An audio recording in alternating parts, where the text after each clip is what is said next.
Okay.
Okay.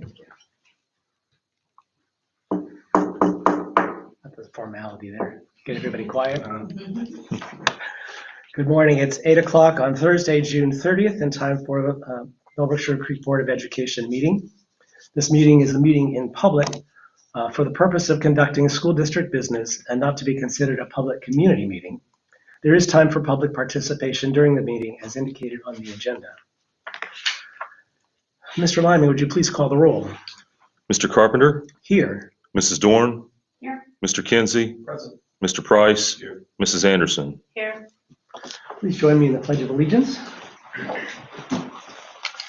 I pledge allegiance to the flag of the United States of America and to the republic for which it stands, one nation, under God, indivisible, with liberty and justice for all.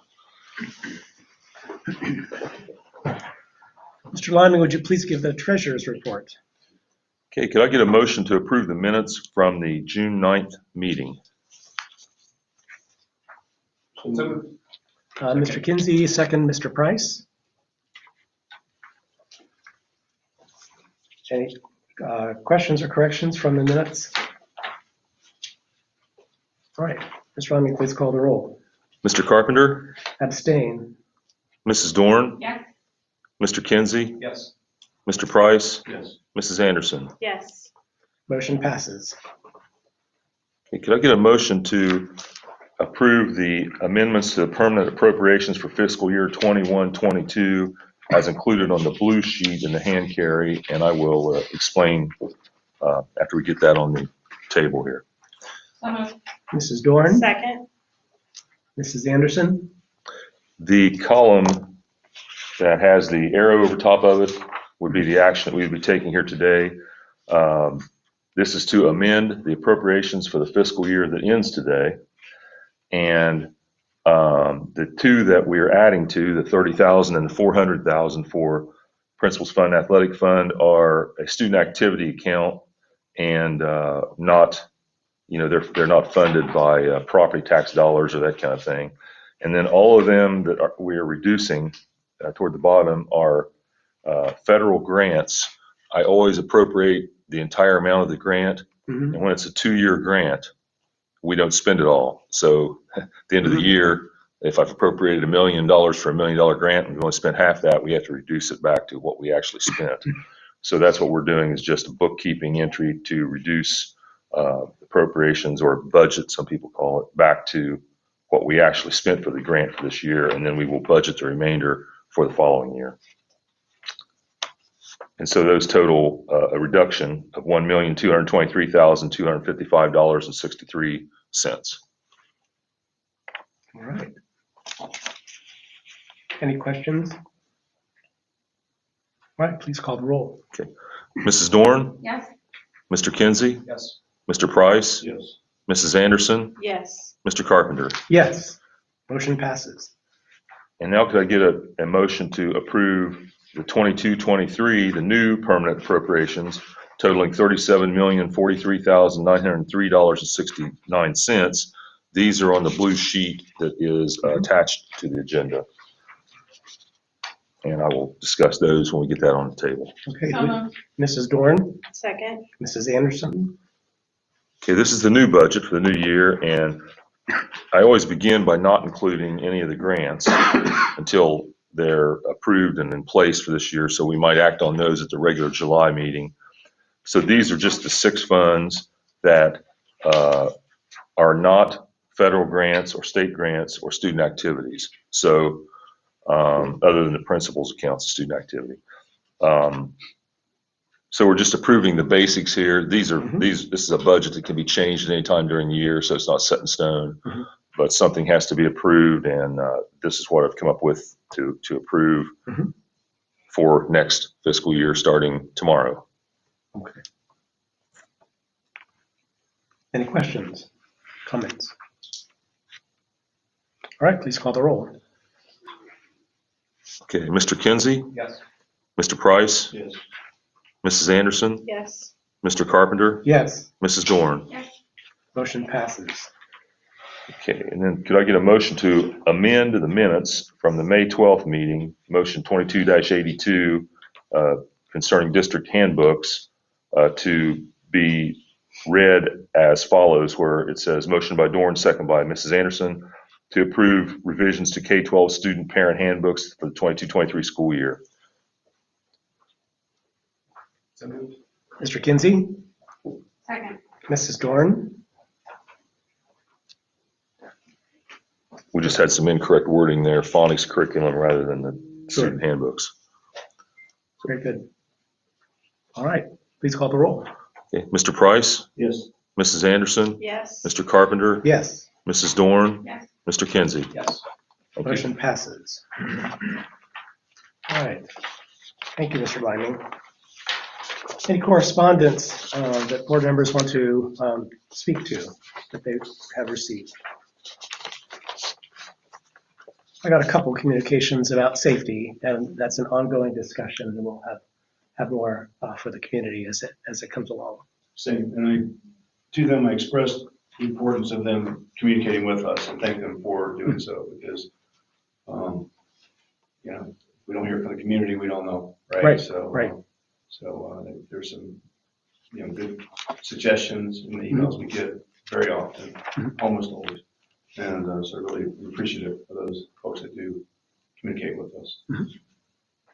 Yes, and I just wanted to add that there are, just so the community is aware, there are certain things you can discuss and certain things you cannot discuss.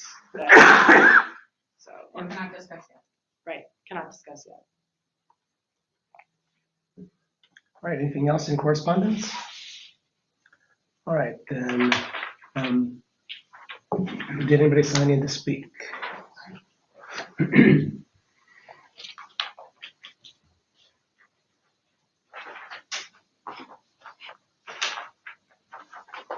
Okay, thank you. Dr. Brinegar to speak about student school safety. I'm just gonna go ahead and, I tend to pack a lot in when I talk. You probably learned that. I try to use my 3 minutes the best I can. So I'm just gonna go ahead and give this to you so you have it for future reference. Okay. All right, you all know me up here, but for the record, my name is Meredith Brinegar, and I'm here to ask what your stance is regarding arming teachers and to express my opposition to this idea. With the recent passage of HB 99, schools can now choose to arm teachers with as little training as 24 hours. Although I understand the range of emotions that surround the issue of school safety, there's a lot, it's critical that we let data drive this type of decision. America's teachers, school safety experts, and law enforcement oppose arming teachers. Both the National Education Association and the American Federation of Teachers have publicly stated that guns have no place in our schools. The National Association of School Resource Officers also opposes the idea because of the risk it would pose to other students, the school community, and law enforcement. Law enforcement officers are extensively trained to handle the chaos and dynamics of an active shooter situation, with far more training hours than 24. Research casts significant doubt on the idea that a civilian could shoot as well as a trained officer in an active shooter situation. Expecting our teaching force to hit an active shooter is unrealistic and dangerous. Instead of arming teachers, there are productive or proactive alternatives our district should have in place, such as threat assessment programs. These multidisciplinary teams assess risk and intervene with struggling students to provide necessary mental health support, which I've also been advocating for recently, without overly relying on discipline. Since data from the U.S. Secret Service and the U.S. Department of Education has shown that targeted school violence incidents found behavioral warning signs in 100% of the cases, threat assessment programs should be commonplace. I've just read a great book on this if anybody wants any more information about how to do that. Schools can also implement simple physical security upgrades, such as internal door locks for all classrooms, make sure our emergency planning is age appropriate, and that we are not unnecessarily traumatizing our students and staff with overly sensationalized drills. Finally, when looking at data from previous mass shootings, 73 to 80% of the shooters obtained their guns from home or from homes of family or friends. We can participate in public awareness campaigns and send information home about safe firearm storage. I've previously asked the district if they would be collaborators in such a campaign, and the answer so far has been no. I appreciate the brief mention of safety in the latest issue of The Bridge, but I think you can and should go further. Since the passing of HB 99, many districts have publicly stated their plans. Columbus, Cincinnati, Dayton, as of just this week, I believe, Beaver Creek, and Centerville are among those that have said they do not plan to arm teachers. What does Bellbrook plan to do? I know that you have discussed safety issues in executive session at the last board meeting and will again today. I encourage you to have public discussion in the near future. Not all details of a safety plan must be discussed in executive session. Only those that, if divulged, would pose a risk to public safety.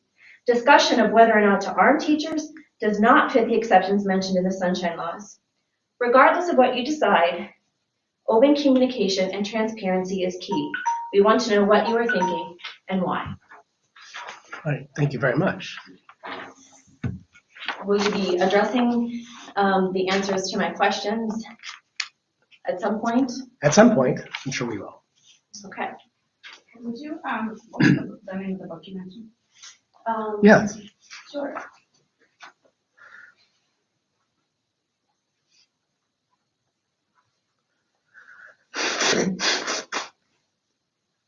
Look it up in Goodreads here. It's called Trigger Point, and I'm sure there's others, but this is just one that I read. It's like Trigger Points Inside the Mission to Stop Mass Shootings in America by Mark Fallman. Trigger Points, yeah. I don't know if you were, I don't know if you weren't at the last meeting, but I probably watched it later online, but I agree with you wholeheartedly. Securing firearms, and I did mention that at the last meeting, the importance of it. That's just a special interest of mine.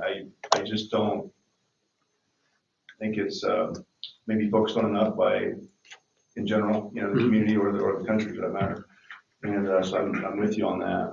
Where it becomes awkward is what's the school's role in that, And so certainly there's nothing to prevent community members, from starting a movement, for example, of passing out trigger locks and things like that, which I think is a great idea, a wondrous idea. I cannot imagine homes that have firearms, that are open and available to children. They're not secured, either with a safe, ideally, but as a minimum, with trigger locks. And so certainly I would encourage, the community to start a group, a movement, or whatever, and whether it's the Lions Club or whatever, passing these things out, it can only help, Yeah, and I am in communication, like with the local police departments, the Bellbrook Community Support Center has expressed interest in it. I just think there are districts who do this, so it's a choice you can make. You can choose not to, but school districts do this kind of thing. If you could send me the districts that do, I'd appreciate it. Centerville does. It actually hands out trigger locks at the school. At the football game, yeah. Okay.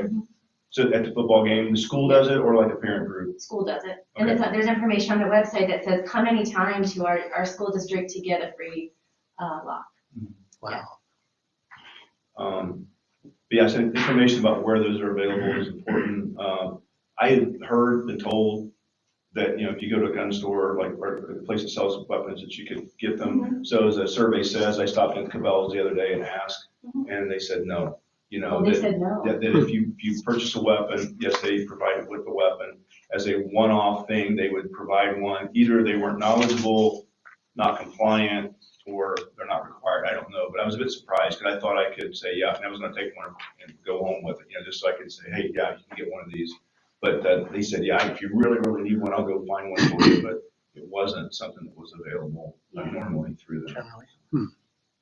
There are grants, like I know, I can't think of the name, is it Safety First, or what's the committee that's kind of nationwide, or, I can't think of it, but they're a group that, most police departments can get free, locks through, and I know, I've been in communication with our local police departments, they have some. They do, okay, Yeah. and that I didn't get to yet, so. But yeah, I think, certainly as a minimum, a grassroots effort from the community. There are people who feel very passionately about it in our community, and rightfully so. And so I think if you are looking for opportunities to form a group and hand these things out, I'm sure people will to some degree take advantage of them. So encourage you to consider that. As far as us as a school board, a school role, we'll have to debate that, what the propriety of it and just the normalcy of it. But certainly it's something worth considering. So thank you.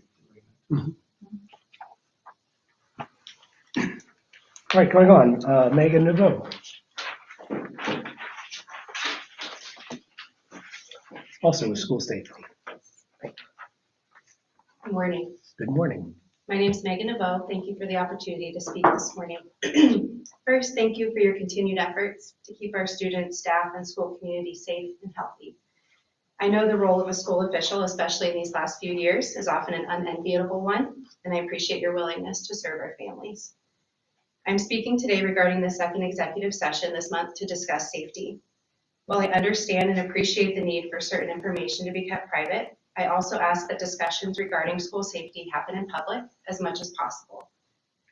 My understanding of Ohio's Sunshine Law and its rules for executive sessions is that sessions may include any specialized details of security arrangements such as specific active shooter procedures or security risk procedures that, if discussed in public session, would allow for someone to take advantage of that information for illegal actions. Not all school safety information falls under those categories. My understanding is that any votes required based on conversations occurring in executive session still must be part of the public session per the same law.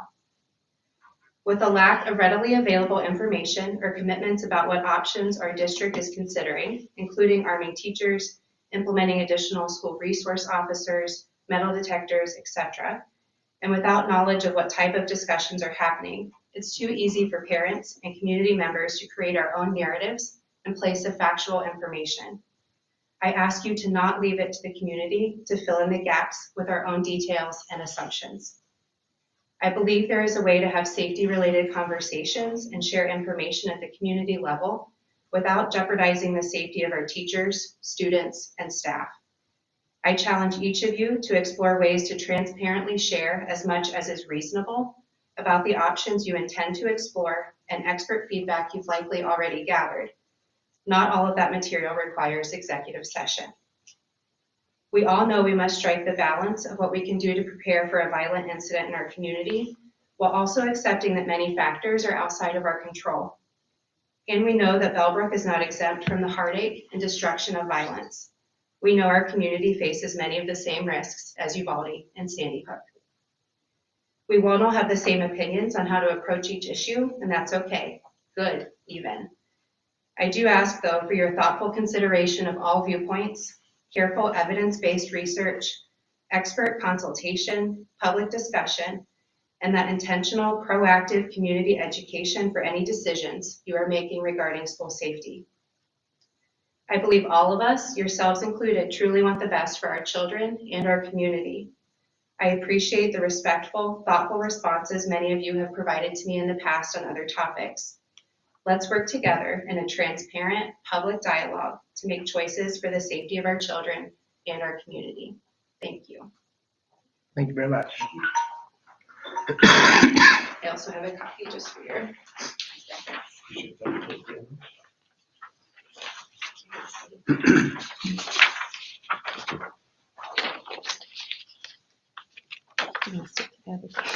Thank you very much.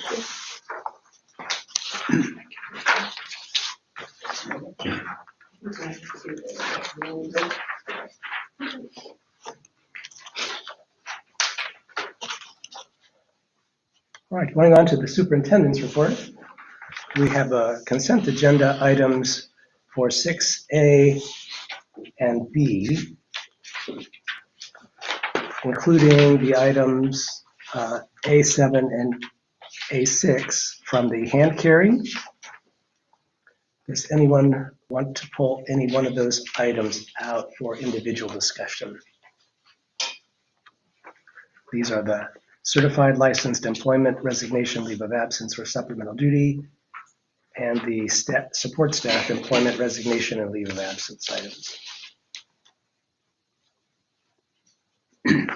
All right, hearing none, do we have a motion to approve the items 6A and 6B inclusive? So moved. Mr. Kinsey, Second? Mrs. Anderson? Any questions, comments, or discussion? All right, Mr. Liming, please call the roll. Mrs. Anderson, Yes. Mr. Carpenter, Yes. Mrs. Dorn, Yes. Mr. Kinsey, Yes. Mr. Price. Yes. Motion passes. All right, Dr. Kozad, item C. Yep, so central office employment resignation leave of absence, recommend approval of central office job description revisions for the position of parent community engagement and communications coordinator. This is a second read. This is on the last board agenda. Motion to accept. Second. Mr. Kinsey and Mrs. Dorn. Any questions, comments? I know this was a discussion for last time when I wasn't here, but it's exciting to be getting a person in this kind of a role for our district and community. Definitely much needed to better effectively communicate with our community and also the engagement pieces with our parents and community. And that's what we have come to understand is that's typical of schools throughout our area. We're one of the few that don't have someone in this position, correct? One of the very few that do not have a communications coordinator, communications person, definitely. What's the timeline for, projected timeline for actually filling? We actually have it posted right now. And Right. so hopefully if, we have good candidates, hopefully within the next month or so. Right before school, it would be the. That would be the goal. That would be dependent on the candidate pool and so forth. But that's the goal, is by the end of July to have somebody. Okay, very good. Yeah. Great. Any other questions or comments? All right, Mr. Lyman, please call the roll. Mr. Carpenter, Yes. Mrs. Dorn, Yes. Mr. Kinsey, Yes. Mr. Price, Yes. Mrs. Anderson. Yes. Motion passes.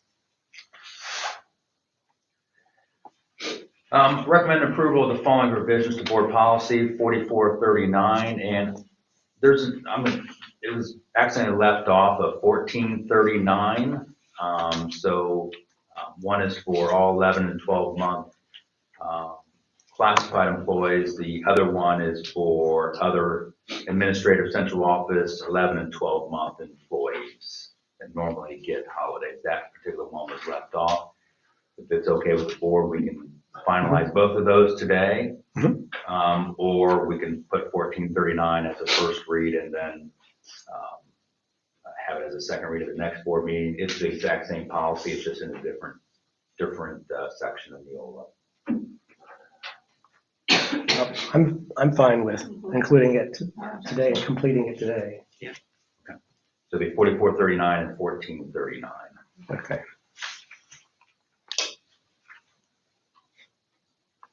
Move to accept revisions to 4439 and 1439. Second.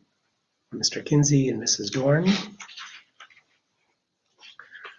So please call the roll on the amendment. Okay. Mrs. Dorn, Yes. Mr. Kinsey, Yes. Mr. Price, Yes. Mrs. Anderson, Yes. Mr. Carpenter. Yes. And now please call the roll on the motion as amended. I'm sorry, I think we need a first and a second for the full. Oh, yes, you're right. Thank you very much. Move to accept the full motion. Full motion. Okay, good. Second. And Mrs. Anderson, I wasn't sure where I heard it from. Thank you. Any questions or comments on the full amended motion?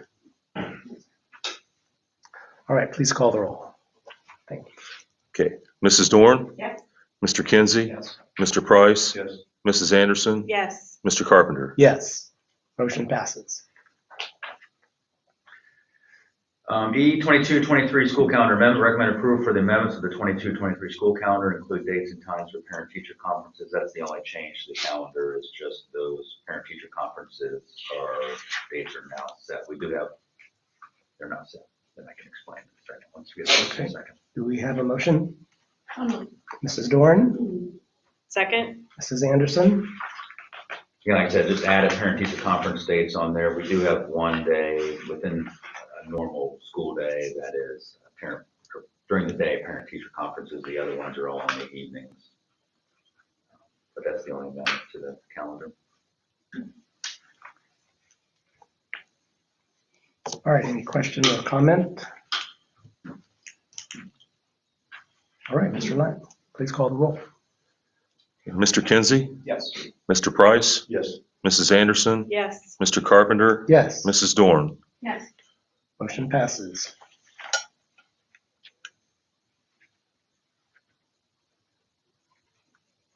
Agreement F, City of Bellbrook. Recommend approval agreement with the City of Bellbrook for providing police security services for the fall 2022 athletic season. Increase of $3 per officer per event from last year. We have a motion. Move to accept. Mr. Kinsey, Second. Mrs. Dorn? Questions or comments? $3, huh? Per event. Increase of $3. Inflation. That was the raises of the day that they got, I guess, for that kind of rate. I don't know. When it's only $3, then that's many questions. We can just say $3. Yes. Move along. That's right. That's right. All right, please call the roll. Mr. Price? Yes. Mrs. Anderson? Yes. Mr. Carpenter? Yes, Mrs. Dorn? Yeah. Mr. Kinsey? Yes. motion passes. We're very appreciative. Absolutely. Law enforcement. Of Sugar Creek and Bellbrook. Food Services Management Company recommend approval of contract amendment with Sodexo Management for the period beginning July 1, 2022 through June 30, 2023. And as it says here, no increase in student lunch prices. Ohio Department of Nutrition Integrated Student Services given preliminary approval for the amendment. We have a motion. So moved. Mrs. Anderson? Second. And second, Mrs. Dorn. Okay, and as it says, really didn't, or not really, we didn't increase student prices. There are some price increases in our fees from Sodexo, but again, because of inflation and so forth, they're reasonable increases. Actually, was on the positive side last year, and a lot of that was reinvested back into our own equipment and so forth, about $60,000. Because we own the equipment, the Sodexo just manages all of it for us. And they just do a fantastic job, Jennifer over here, Absolutely. providing great service to our kids and staff members, and works really well with us, cooperatively with us.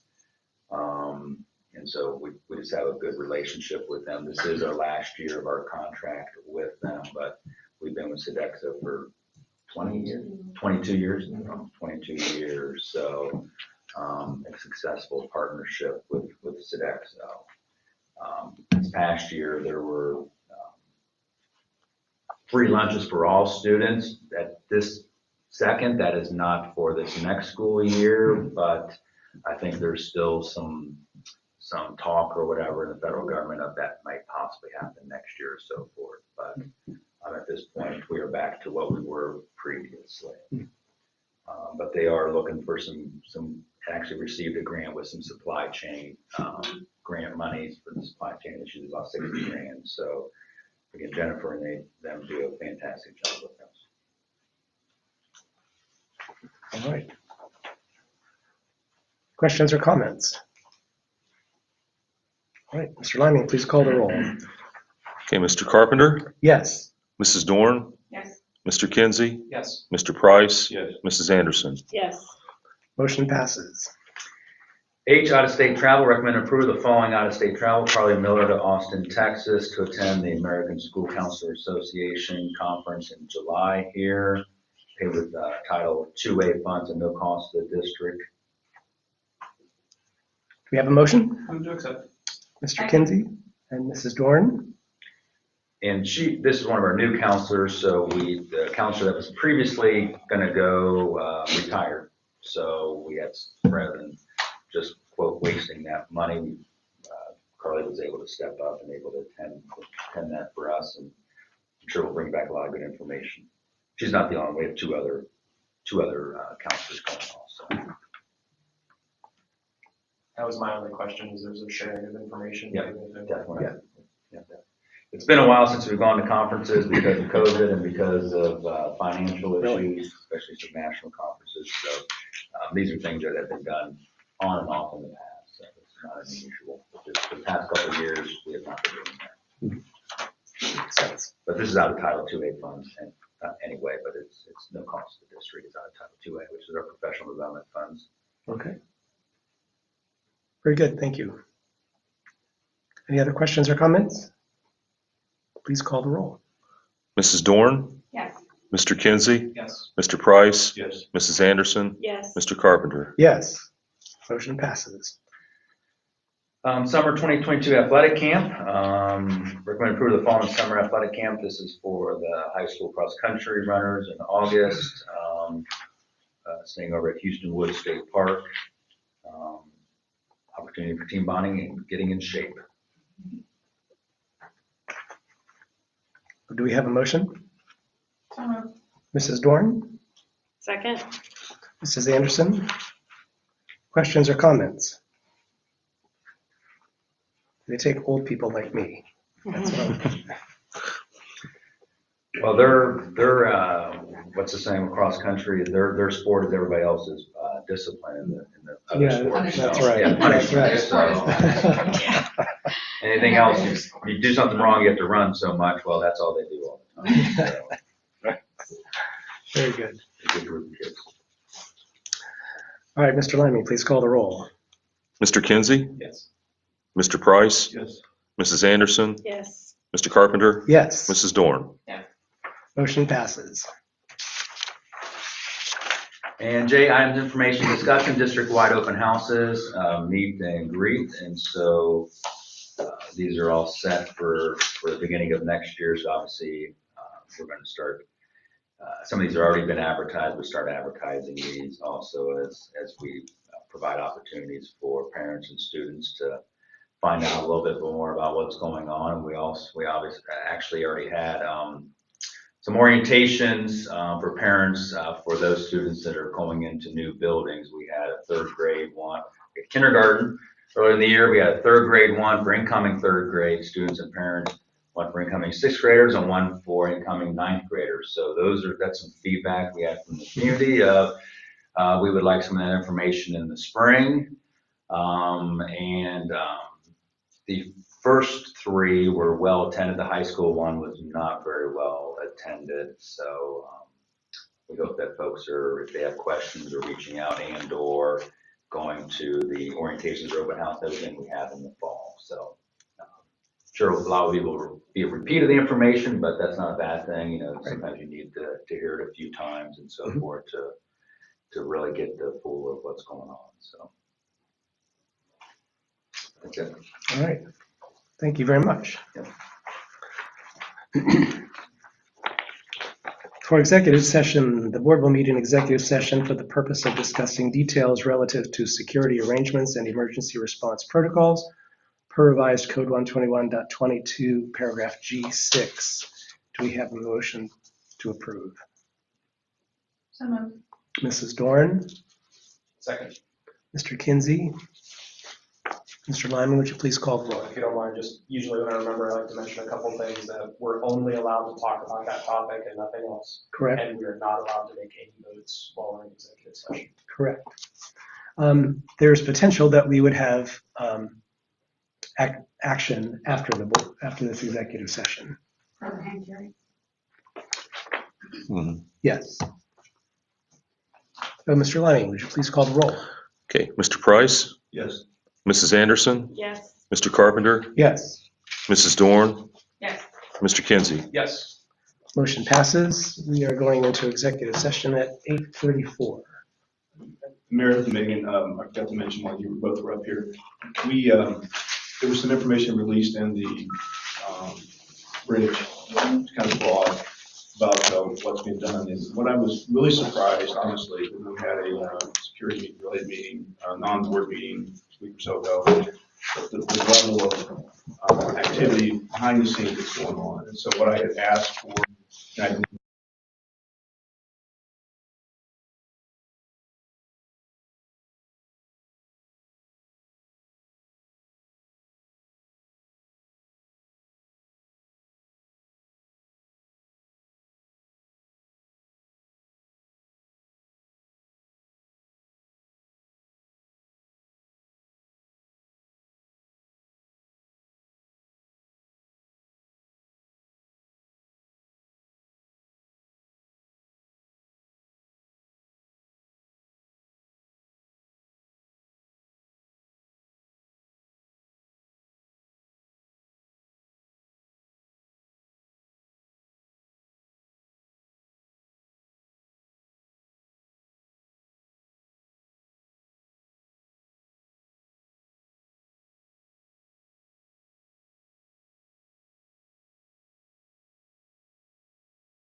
It is 10:18 and we are out of executive session.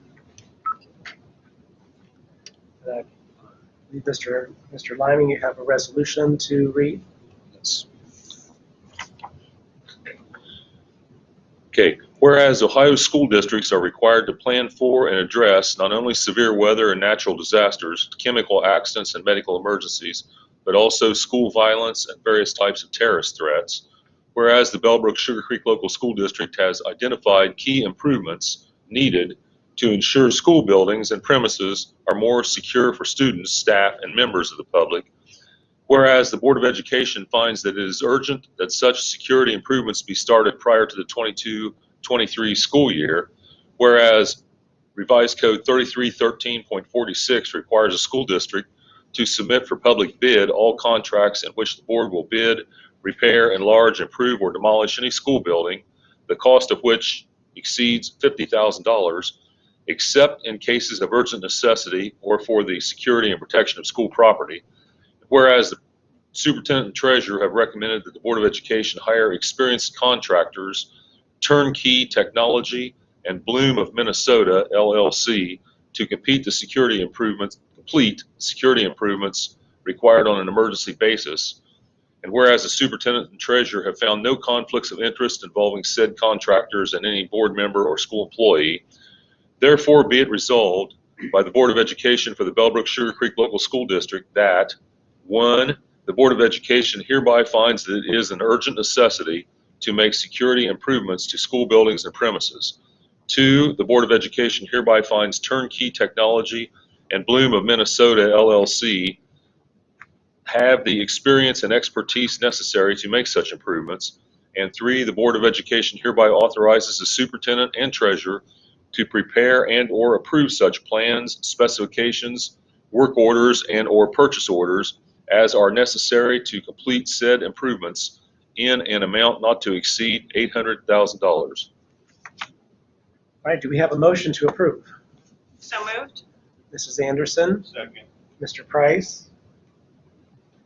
And just to make a few comments, again, this is to update our camera systems, our door systems, and also to implement a visitor management system. Our buildings are aging a little bit, and it's time to update our technology in those particular areas and also address areas of needs in our visitor management system. Obviously, we've contacted legal counsel who's helped prepare this resolution, but also that the contracts here that we are seeking is part of a cooperative, kind of like DPC, where those companies and that cooperative bid out these technologies, and then we access those state prices, just like we do with DPC for buses. So this to really get this started before the start of the school year, as with supply chain issues and those kind of things, that we really need to get this going today, because of just trying to get things going before the start of the school year and try to get these improvements as soon as possible. And these kind of upgrades are just being really critical for not only principals to be able to see what's going on inside and outside of our schools, but also, SROs and police who will have access to these also. So it's just another critical piece of layering our security to make sure that we see what's going on in our schools and keeping everybody safe. So.